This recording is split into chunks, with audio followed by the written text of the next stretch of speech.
Assalamualaikum warahmatullahi wabarakatuh. Alhamdulillah, alhamdulillahirabbil alamin. Assalatu wassalamu ala rasulillahi ajmain. Asyhadu an la ilaha illallah wa asyhadu anna Muhammadar Rasulullah. Allahumma shalli ala sayyidina Muhammadun musahabihil wal ikram. Ya wal jalil wal ikram. Bersyukur kita kepada Allah dengan mengucapkan alhamdulillahirabbil alamin atas segala limpahan karunia rahmah dan hidayahnya, sehingga kita dapat menjalankan segala amal dan ibadah perintahnya. Selawat dan salam tidak akan pernah kita lupakan. Marilah sama-sama kita panjatkan kepada junjungan kita, Nabi Allah, Nabiul Akhirul Zaman, Rasulullah Muhammad Sallallahu Alaihi Wasallam. Para hadirin, bertemu lagi dengan saya Guru Mursyid Syekh Nur Muhammad Buya Irwan Maulana Al-Khalidi dalam channel Buya Pasaman Timur dalam makom majelis zikir Ma'rifatullah. Dalam rangka meningkatkan ma'rifatullah kepada Allah, perlulah pendalaman pemahaman yang lebih kuat. Pemahaman seperti yang saya bilang dalam Al-Baqarah 269, bukanlah kekuatan diri, tapi pemberian dari Allah. Dalam tayangan ini saya akan berbagi wawasan dan pengetahuan demi meningkatkan iman dan takwa kita kepada Allah, mengungkap kembali rahasia ada apa dengan huruf alif dan waw yang ditenggelamkan. Kenapa ini menjadi tolak ukur dan menjadi sebuah pertanyaan? Karena jelmaan atau lauh mahfuz Al-Quran itu adalah penerjemahan alam. Penterjemahan alam ini dalam arti kata ada alam yang bersifat tersurat, ada alam yang bersifat tersirat. Sebagai iqra yang jatuh kepada Al-Quran bernama kauliyah, maka kita akan mencari kauliyah itu melalui rububiyah pengetahuan ayat, menggali potensi daripada hijaiyah, yaitu huruf dalam Al-Quran.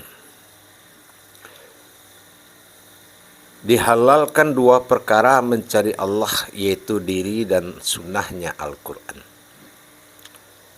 Al-Quran cerminan diri, diri cerminan Al-Quran. Ayat yang bergerak dalam diri adalah Al-Quran. Yang dinamakan ayat kauniyah, yaitu yang menjadi batin dalam diri, yang digunakan untuk berbicara dengan Allah. Sekarang kita akan belajar memahami tentang rahasia apa dan makna yang suatu kepincangan yang kita lihat dari dua huruf ini sebagai huruf raksasa dalam ejaan kita sehari-hari, huruf besar, huruf kodrat terkuat. Dalam pembahasan terdahulu saya sudah menerangkan bahwasanya dari Saud Maksani, yaitu huruf waw, dari tausiah kita yang terdahulu, sebagai pencapaian kontak batin menuju Allah, menghindari kebatilan. Huruf waw atau hu dalam tasawuf atau dia adalah kepemilikan perkataan tentang diri Allah, disebut dia, hu. Jadi seperti kita mengulangi sedikit kaji hakikat waw kemarin, Allah. Nah, disitulah adanya Allah, dia. Di saat kita menyebut Allah, disitulah batin kita menuju dia. Batil sholat kita Allah kalau dia tidak dituju dengan asma atau ayatnya. Jadi bisa-bisa tulisan jadi Tuhan kalau tidak ada huruf waw itu di tengah-tengah hamzah lam lam ha tadi.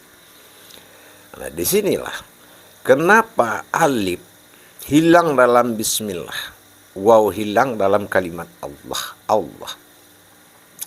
Di sini perlu saya terangkan, kalau waw ini adalah makomnya dia, kediaan Allah menuju singasanga derajat,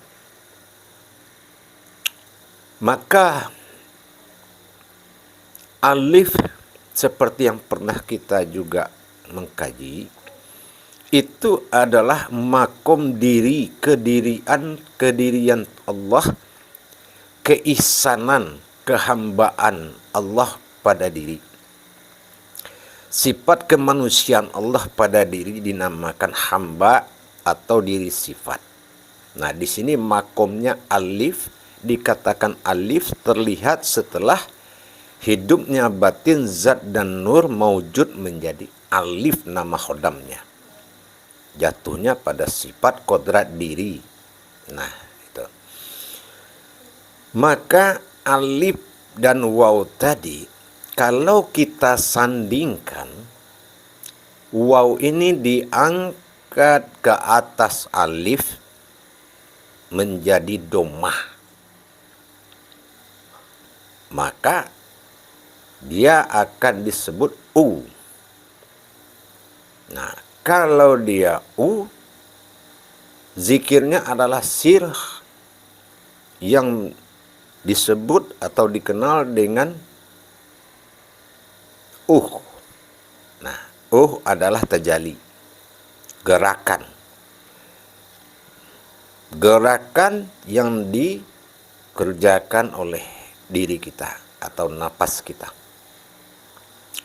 Kalau alif dan waw dipertemukan dalam satu hijaiyah, dinaikkan waw berbentuk di atas huruf alif berbentuk domah. Nah, maka domah ini kan berasal dari maujudnya waw yang mengangkat alif menjadi u, dibaca dengan Kalau itu adalah gerak sir, gerak rahasia. Ke atas tidak ada hu, ke bawah tidak ada hi, ke tengah tidak ada ha. Lepas dari ha, hi, lepas. Hu, lepas. Malah dibalik menjadi Kalau sudah alif ketemu dengan waw, berpadu antara yang sirna dengan yang tenggelam, yang goib tadi. Nah, alif kepemilikannya adalah sesuatu yang kodrat diri, yang disebut dengan sifat aku. Sementara waw, hu atau dia, itu disebut dengan kodrat dia. Nah, inilah pembuktian ini. Tadi itu adalah ruh daripada kodrat ayat ini. Nah, di mana kita bisa buktikan antara waw dengan alif itu satu ruh? Saya ulangi, di mana bukti alif dan waw itu memiliki satu ruh atau satu hayat atau satu kehidupan? Di sini kita lihat surat Yasin ayat 82. Innama amruhu, atas nama ruhku. Nah, kita lihat ruhu, ya, ruhku. Syai'an aradda ayyakulalahu, dia menuju lahu. Lahu itu alam hakikatnya Allah, alam diri hakikatnya Allah, yaitu alam diri sifat. Ya, lahu kun, dia katakan kun, maka sifatnya ah. Ya, ah itu adalah alif awal, ha terakhir, ah artinya zat atau Allah. Nah ini. Jadi yang pertama yang dijadikan oleh kata kun itu adalah ah, Allah. Barulah Allah menjadikan Muhammad fayakun. Barulah jadi dia. Dia itu adalah fayakun. Di fayakun kita melihat ada huruf waw. Fayakun. Nah, kaun itu ada waw di situ atau hau atau dia. Jadi diambil kesimpulan, jadi aku maka jadilah dia. Nah, itulah awal kun fayakun. Kun fayakun ini ada 7. Nah, yang pertama kun fayakun itu adalah jadi aku maka jadilah dia. Belum ada sebutan Allah dan Muhammad. Tetapi rahasia yang terjadi di dalam huruf kun itu adalah ah. Nah, ini dikaji dari hikayat perjalanan antara ahad dan wahdiyat. Ya. Wahdiyat itu menjadikan dirinya sendiri. Nah, gitu. Jadi disinilah peran daripada pembuktian dengan ruhnya, dengan pemberian satu kehidupan Allah, aku dan dia dalam satu sebutan, aku dan dia dua panggilan dalam satu kodrat. Ini nama roh, atas nama diri dan kehidupanku, maka kujadikanlah kun. Nah, di sini kun itu adalah ah itu adalah alif lam lam ha. Ah alif awal, ha akhir. Ah Allah. Dan fayakun. Kaun itu adalah waw. Nanti kalau jamaah melihat surat Yasin, di fayakun itu lihat huruf wawnya ada, fayakun. Seharusnya kan tidak ada, tapi disembunyikan. Tapi makanya dikatakan Al-Quran itu milik orang berilmu. Kalau kita mencari Allah, pasti pertanda itu disiapkan. Pertanda itu disiapkan. Jadilah dia. Nah, maka di dalam kodrat diri kita, di mana letak alif dan waw tadi, yang telah disandingkan menjadi u. Disandingkan menjadi u, akhirnya menjadi zikir tersirat, zikir sir disebut Nah, jadi tadi kan, maka adalah zikir sir. Kalau kita bernapas itu zikir sir yang sangat membuat kita betul-betul merinding.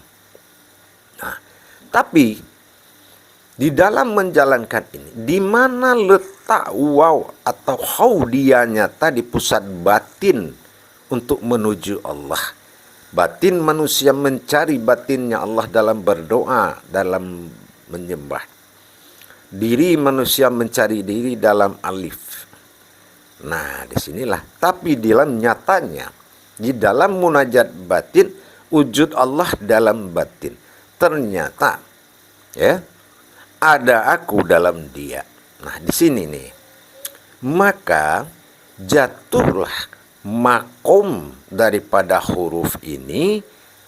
Kalau kita ingin ngebatin kepada Allah, maka kita harus menuju alam batinnya Allah dalam diri. Makom batin. Nah, kalau kita ingin mendekatkan diri, maka kita harus mencari makom diri. Makom diri adalah nyawa, ya. Makom diri adalah nyawa, yaitu nyawa tersirat. Ini namanya ya. Batin tersirat namanya jasad tersirat namanya Itulah Nah, inilah zikirnya. Jadi kalau kita tahu makom seperti ini, mendekatkan diri tidak susah para jemaah. Insya Allah Kalau sudah tahu tarikatul ilallahnya, tarekat kepada Allah itu kalau kita sudah tahu, tidak susah mendekatkan diri. Jadi kalau kita sudah tahu, mana alif? Alif sandaran nyawa, hu Allah, dia mengatakan, akulah Allah. Disinilah Allah.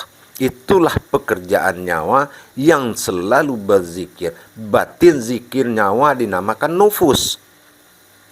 Nufus itu tidak ke atas, tidak ke bawah, tetapi dia bergerak menuju atas dan bawah dengan tidak ada di atas dan tidak ada di bawah. Tapi itulah gerakan tajalinya. Kenapa?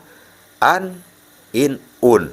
Nah gitu. Kalau an dia menuju batin. Nah kalau un dia menuju asal. Itu yang dimaksud turun naik. Nah jadi kalau kita ingin mengebatin kepada Allah, itulah waw fungsinya. Apabila kita melihat waw ini di dalam surat Al-Quran, artinya dia, berarti batin kita sudah kontak untuk mengarah mata batin kita menuju dia. Tapi kalau alif itu memasangkan diri dengan mengerjakan dengan diri, dengan sebenar-benar diri, dengan kekuatan diri yang tersirat untuk menuju diri yang hakikat. Nah, kalau alif pegangan diri itu jatuh makomnya nyawa. Kalau waw pegangan batin sebagai isaroh dari manusia, kontak hablum minallah, itu adalah pegangan jantung dinamakan markubah. Nah, markubah ini adalah pusat batin. Makanya dia menggerakkan jantung itu namanya markubah. Markubah itu makom batin. Nah, makom batin untuk mengontak sekalian alam. Sifatnya Rabbil Alamin, menguasai seluruh alam. Tapi kalau nyawa menguasai seluruh makhluk. Nah, disinilah antara alif dengan waw adalah sebutan nyawa dengan jantung atau diri dengan batin. Di sini baru kita mendapatkan zikir hakikat diri itu. Ke bawah menuju nyawa. Di nyawa mengatakan, hu Allah. Selalu mengaku dia melindungi kita. Bahwasan dia adalah Allah. Nah, maka batin kita memberitahukan kepada seluruh alam jagat raya lahir batin di antara keduanya, mengatakan Allah, Allah memuji nyawa kita. Seluruh alam memuji nyawa, maka diangkatlah derajat kita sebagai khalifahnya Allah. Jadi kalau kita ingin melaksanakan zikir diri ini, maka ingat, apabila ingin menzikirkan, pasangkan waw itu kepada di atas alif, maka terjadilah sebuah gerakan zikir, yaitu ke bawah dia hu, ke atas dia hu dia. Alif mewakili hu, aku, hu mewakili waw, mewakili hu atau dia. Hu, ya, ditarik napas dengan hu, aku, kadim, hu, nyata, dia. Jadi sini kita melihat alif tidak nyata pada sifat aku, batin, sirir, tubuh halus. Aku, dia, Allah. Jadi hu itu ditiupkan. Nah, itu dia itu sudah zohir. Tapi di saat aku itu batin, diri batin. Kita naikkan itu menjadi dia. Inilah diri zohirnya Allah. Allah fil zohiru, wallahi fil batinu. Alif pada nyata, pada tersurat. Alif tidak nyata pada hakikat di bismillah. Itulah yang di nyawa dan jantung. Jadi kalau dia ke bawah mengaku aku, dia ke atas mengatakan dia. Jadi kalau dia ke atas, aku di bawah, berarti total semuanya. Wa huwa ma'akum aina ma kuntum. Itu janji Allah di surat Al-Hadid ayat 4. Kalau sudah dia padamu, wa huwa ma'akum, padamu, aina, makanya aku, kata Allah, maka saya, aina ma kuntum, adalah kamu. Itulah kunci bertuhan. Itu kunci bertuhan, jemaah. Kunci bertuhan. Kalau diri belum bertuhan, agama tidak ada gunanya. Maka dahulukanlah awalul wajibin alal insan humai fi fatul illahi bi istigoni. Pendek saya, tidak akan pernah saya perpanjang kata ini, karena ini kata orang berilmu, bukan kata orang ragu-ragu. Ingat, kalau Alkitab sudah tidak ada keraguan, maka muslimmu sudah mutakin. Ingat Al-Baqarah, ya. Zalikal kitab bula rohiba fihi hudal lil muttaqin. Sesungguhnya kitab itu bukanlah suatu keraguan bagi orang yang sudah mutakin. Insya Allah, amalkan. Inilah hakikat bertuhan yang sebenarnya. Dengan kita mengetahui wow itu ditenggelamkan dengan alif. Ternyata kalau dia ketemu, kitalah jadinya. Sifat hakikat bagi Allah di dalam diri kita. Akhirul kalam, wabillahi taufiq wal hidayah. Wassalamualaikum warahmatullahi wabarakatuh.